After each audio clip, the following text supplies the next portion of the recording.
So keeping everyone happy, making the game as fun as possible for as many people as possible is the way we're going to make our money. Yeah.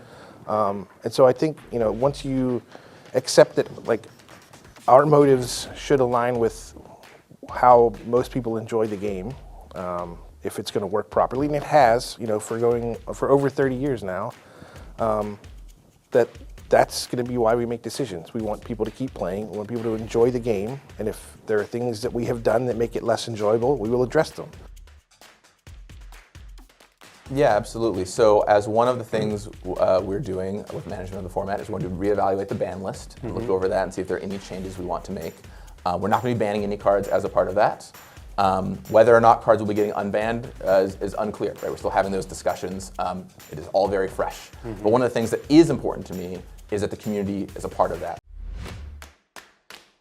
So the idea of the Commander power bracket system is as follows.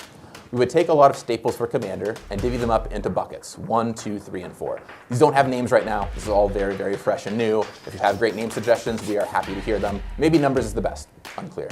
But one power bracket, one level cards are cards that any deck could very conceivably play and are kind of often staple-y cards at, we put them in precons all the time. Things like Swords of Plowshares, Grave Titan, and what have you. It's sort of like precon power level roughly, or below from there. All the way up to bracket number 4, which are some of the strongest cards you can play in Commander, and mini cards players don't want in their games, right? Like Armageddon is on here as an example. That is a card that is generally not super fun for a lot of people if it shows up in a game, but some people in some tables do enjoy playing. Your deck is then defined by the highest power bracket card that is in that deck. For example, on this list right here, if my deck contains Adraneth Magistrate, then it is a power bracket 3 card, unless it also contains a power bracket 4 card in there. Now, the system is not perfect. Nothing is ever going to be better than sitting down with your table and having a conversation. Yeah, when it comes to a card, the cards that were banned on Monday, for example, those are cards that we are trying not to make, like Dockside Extortionist, Jeweled Lotus. Those are cards that we would not want to make today by today's standards.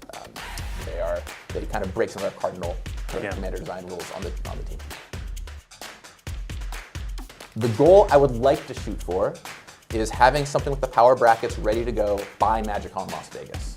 So we can have an article up, something up to point in that direction, and we can kind of try it out there. Maybe we can get some fun little things made for the tables so you can indicate what power bracket you're in. But I don't want to promise anything, right? The important thing to me is we take the time to do this right.